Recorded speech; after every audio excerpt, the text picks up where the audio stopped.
dore ko wabona password ya email yawe niba warayibagiwe. Abantu benshi ibi bintu bikunda kutubaho, ugafungura email ariko ako kanya password ugahita uyibagirwa.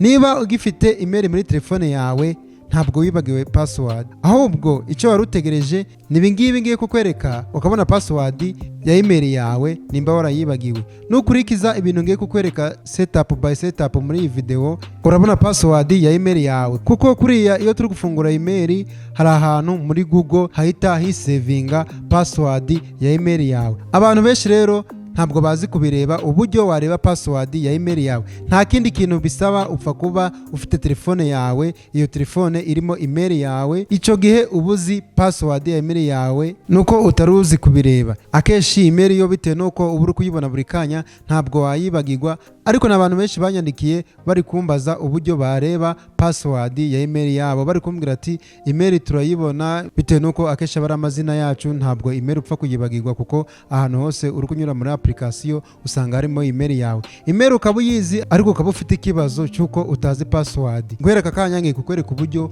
wareba password ya email yawe kuri Google account yawe. Fata telefone yawe nkwereke uburyo wabigenza. Ariko niba utarakora subscribe, kora subscribe kugira ngo ujye uba mu bambere bazajya bakira amasomo y'ikoranabuhanga, utuntu tw'ubwenge nk'utungutu. Nkurikije ukuntu ino video ari y'ingenzi, unayisharinge ku bantu bawe ukunda, kuko abantu benshi icyo kibazo baragifite cyo kwibagirwa password ya email. Niba hari irindi somo ushaka ko tuzigaho ubutaha, ubyandike muri comment tuzarirebaho.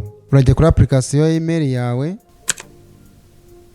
kandi hano hejuru kubona agafoto, hano hejuru mu nguni hano nshyize udufresh, ukande hano handitse manage account on this device.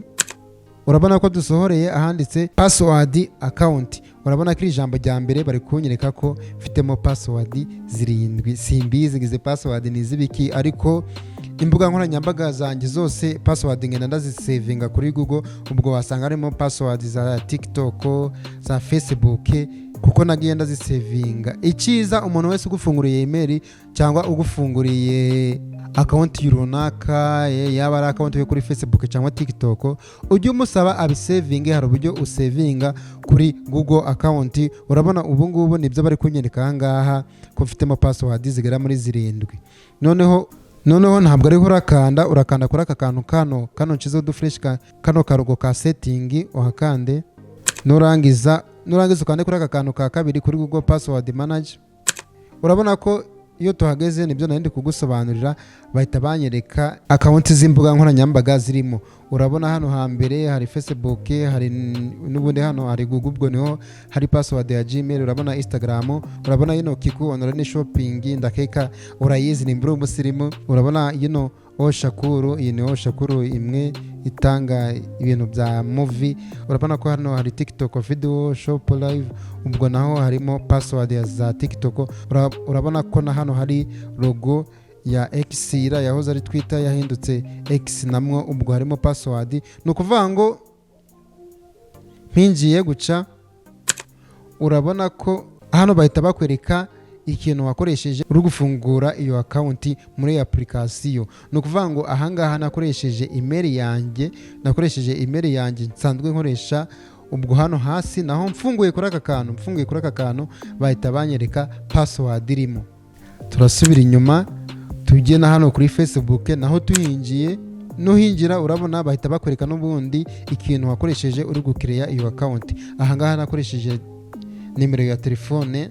Ubwo mfunguye kuri aka kantu bahita banyereka password nakoresheje. Urabona ko bino bintu ari iby'ingenzi, bahita bakwereka ikintu wakoresheje uri gufungura iyo account. Ahangaha ngeze nimba turi kujyana, byandike muri comment umbwira ati turi kumwe gatanu kageretse ku kandi.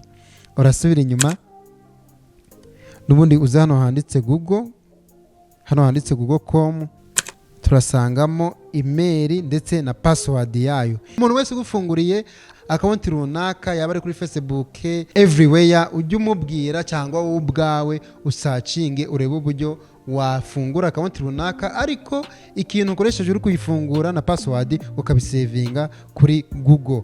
Ahangaha icyo bivuze rero, niba warafunguye account runaka cyangwa warafunguye email tubisavinge kuri Google, of course ntabwo urabibona kuko nabigusobanuriye iyo uri gufungura akawunti runaka hari ahantu ukanda ibintu byose bikisevinga kuri email. Ngewe uri kubibona hano hari Instagram, hari na TikTok nayo, ariko ho urabona ko harimo akawunti nyinshi za TikTok. Bahita bakwereka akawunti zose ufite. Ni ukuvuga ngo ngiye mfite akawunti kari nyinshi zigera muri enye, ariko zose ndazizi. Ni ukuvuga iyi akawunti ya mbere bari kunyereka ko nayifunguriye kuri iyi nimero ihegwa na 45. ubwo mfunguye ahantu bahita banyereka password nakoresheje ndi kuyifungura. Tumanutse hano gatoya turahasanga akawunti nafunguriye kuri iyi email ya Ernest Mandazi.